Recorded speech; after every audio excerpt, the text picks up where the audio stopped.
Bhagavad Gita, Chapter 13, Nature, the Enjoyer and Consciousness. Those who can see with eyes of knowledge the difference between material body and the knower of the body, and who can also understand the process of liberation from bondage in this material nature, attain to that supreme goal.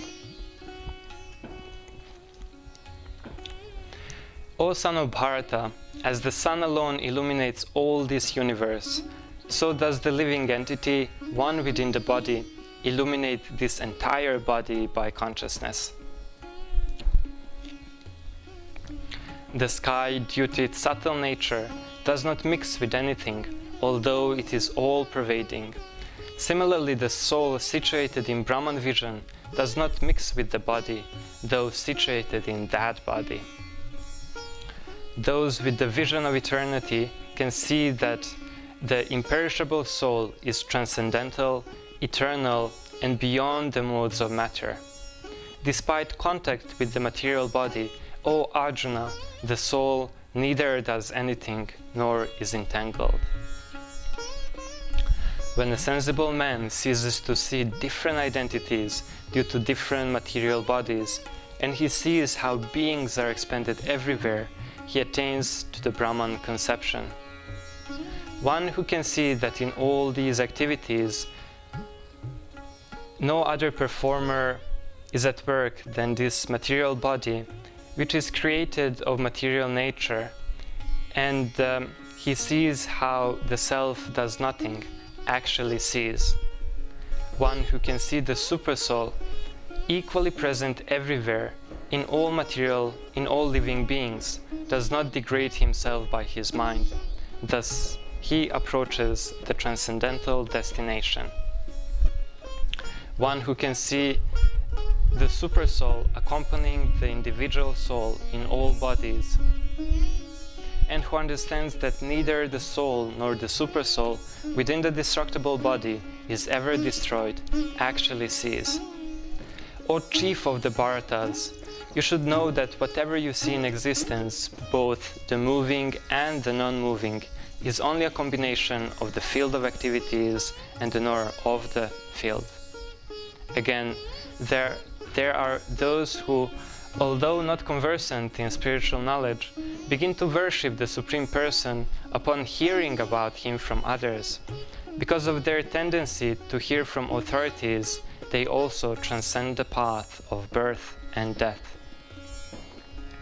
Some perceive the Supersoul within themselves through meditation, others through the cultivation of knowledge, and still others through working without fruitive desires. One who understands this philosophy concerning the material nature, the living entity, and the interaction of the modes of nature is sure to attain liberation. He will not take birth here again, regardless of his present position.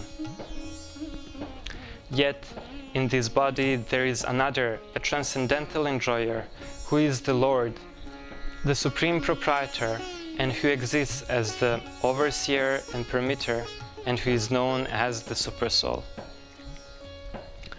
The living entity in the material nature thus follows the ways of life, enjoying the three modes of material nature. This is due to his association with that material nature. Thus he meets with good and evil among various species of life.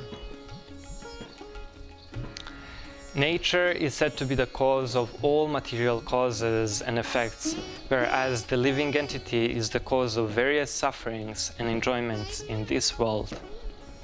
The living entity and the material nature should be understood to be beginningless. Their transformation and the modes of matter are products of material nature.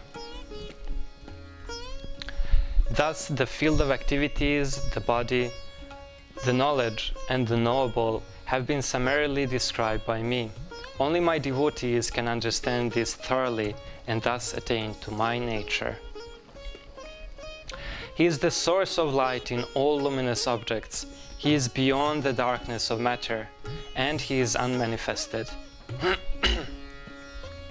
He is knowledge, he is the object of knowledge, and He is the goal of knowledge. He is situated in everyone's heart. Although the Supersoul appears to be divided among all beings, He is never divided. Although He is the maintainer of every living entity, it is to be understood that He devours and develops all. The Supreme Truth exists in all beings, in the moving and the non-moving. Because He is subtle, He is beyond the power of material senses to see or to know. Although far, far away, He is also near to all. The Supersoul is the origin of all the senses, yet He is without senses. He is unattached, although He is the maintainer of all living beings. He transcends the modes of nature, and at the same time, He is the master of all the modes of material nature. Everywhere are His hands and legs, His eyes, faces and heads, and He has ears everywhere. In this way, the Supersoul exists, pervading everything. I shall now explain to you the knowable, knowing which you will taste the eternal. Brahman, the spirit, beginningless and subordinate to me, lies beyond the cause and effect of this material world. Accepting the importance of self-realization and philosophical search for the absolute truth, all these I declare to be knowledge, and besides this, whatever there may be, is ignorance. Constant and unalloyed devotion to me, aspiring to live in a solitary place, detachment from the general mass of people.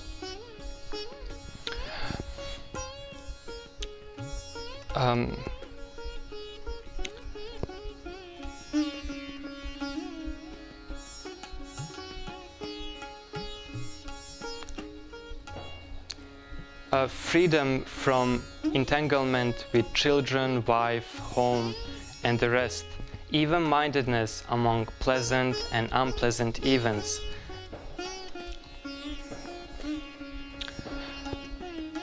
renunciation of the objects of sense gratification, absence of false ego, perception of the evil of birth, death, old age, and disease, detachment, humility, pridelessness, non-violence, truthfulness, approaching a bona fide spiritual master, cleanliness, steadiness, self-control.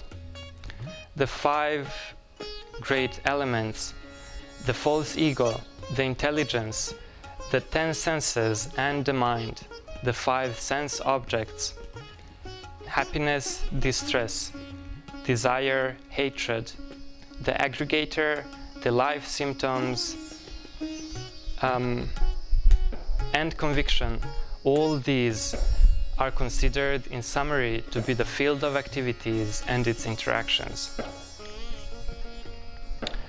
That knowledge of the field of activities and the knower of activities is described by various sages in various Vedic writings. It is especially presented in the Vedanta Sutra with all reasoning as to cause and effect. Now here my brief description of this field of activities and how it is constituted, what its changes are, whence it is produced, who the knower of this field of activities is, and what his influences are. O Scion of Bharata, you should understand that I am also the knower in all the bodies, and to understand this body and its knower is called knowledge. That is my opinion. The Supreme Personality of Godhead said, this body, O son of Kunti, is called the field, and one who knows this body is called the knower of the field. Arjuna said, my dear Krishna, I wish to know about Prakriti, nature, Purusha, the enjoyer, and the field, and the knower of the field, and of knowledge, and of object of knowledge.